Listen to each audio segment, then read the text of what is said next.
चलो बच्चों, मैं अभी आपको इस पाठ में से जो कठिन शब्द है उनके अर्थ बताती हूँ। आप अर्थ उसके लिख के लीजिए। एक एक करके मैं आपको अर्थ बताती हूँ। आपको उनके अर्थ लिखने हैं।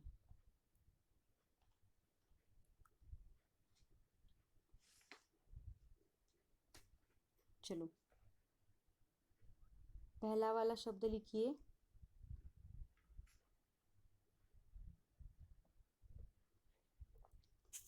संगोष्ठियों।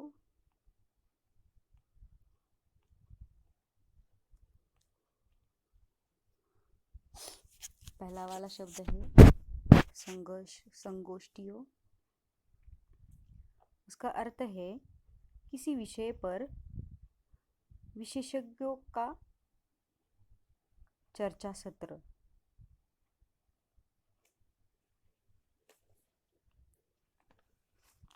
हमारी किताब में भी दिया है, पीछे आप देख सकते हो।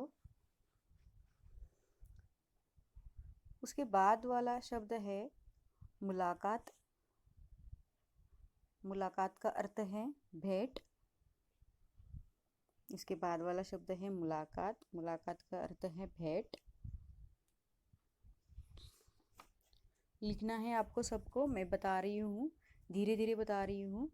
लिख के लीजिए।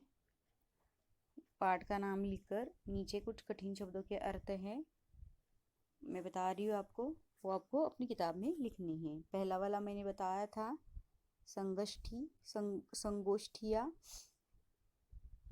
नहीं तो संगोष्ठियों, संगोष्ठी भी बोल सकते हैं। किसी विषय पर विशेषज्ञों का चर्चा सत्र। आगे वाला मैंने शब्द बताया था मुलाकात। मुलाकात का अर्थ है भेंट। मुलाकात का अर्थ है भेंट। उसके बाद है ज्वार। ज्वार।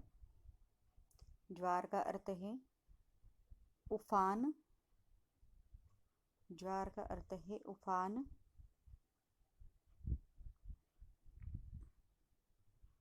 उसके बाद है तमाम। तमाम का मतलब है सभी। तमाम। तमाम का मतलब है सभी।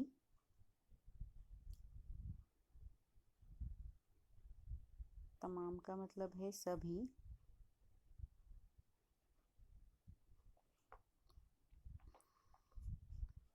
उसके बाद वाला शब्द है असहयोग। उसके बाद वाला शब्द है असहयोग। उसका अर्थ है किसी से, किसी काम से, किसी से किसी काम में सहयोग न करना।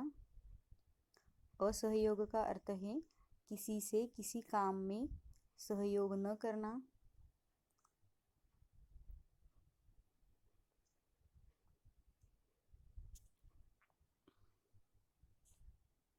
उसके बाद में लिखिए व्यावधान। व्यावधान मतलब है बाधा। व्यावधान मतलब है बाधा।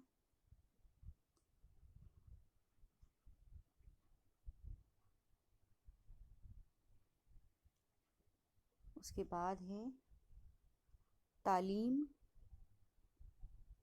तालीम का मतलब है शिक्षा। उसके बाद वाला शब्द है तालीम। तालीम का मतलब है शिक्षा।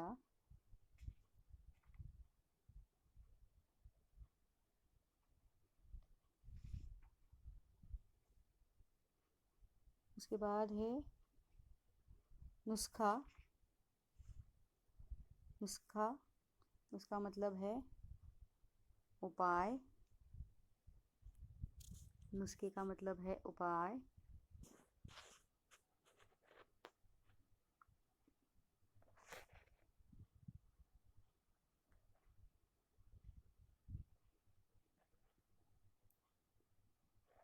नुस्खे का मतलब है उपाय। उसके बाद में है प्रभात फेरी। उसका अर्थ है प्रचार आदि के लिए बहुत सारे बहुत सवेरे,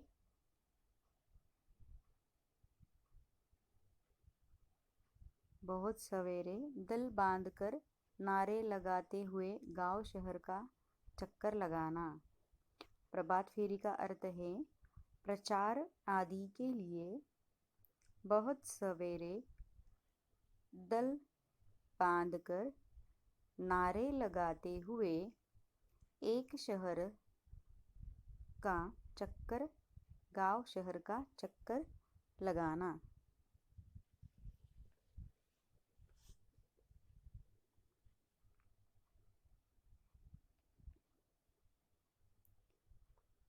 उसके बाद है अंतर्गत। अंतर्गत का अर्थ है भीतर, भीतर समाया हुआ। अंतर्गत का अर्थ है भीतर समाया हुआ।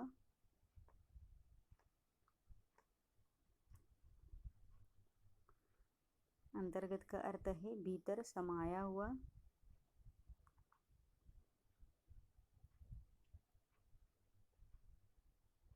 आगे वाला शब्द है मंगलाचरण। मंगलाचरण का अर्थ है शुभ कार्य के पहले मांगलिक कार्य का आचरण। मंगलाचरण का अर्थ है शुभ कार्य के पहले मांगलिक कार्य का आचरण।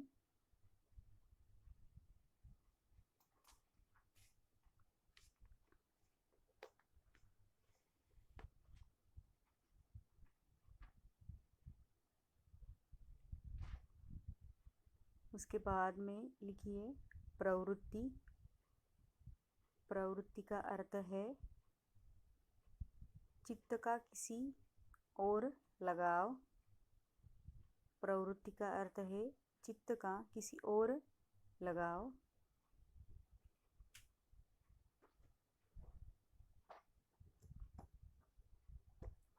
आगे है सात्विकता।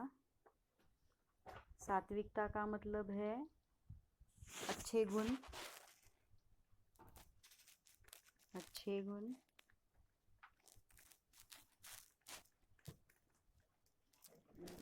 उसके बाद है नैतिकता।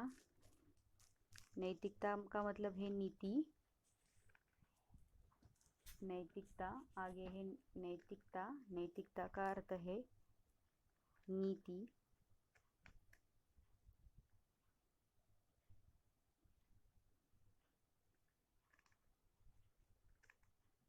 उसके बाद में है प्रेषित। प्रेषित का अर्थ है भेजा हुआ। प्रेषित का अर्थ है भेजा हुआ।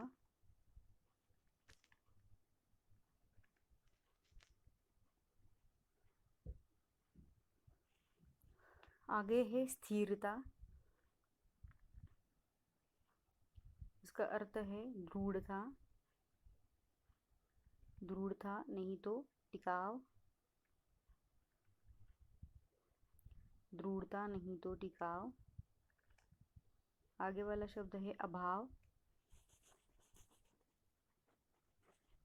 अभाव का अर्थ है कमी।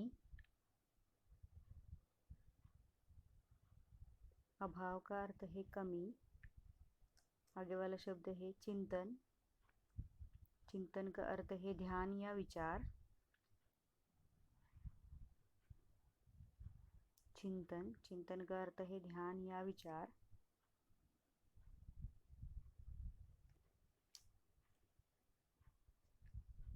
उसके बाद इसी पाठ में हमें 2 मुहावरे भी मिले हैं। मैं आपको बताती हूँ मुहावरे। पहला है ज्वार उठना। आपके किताब के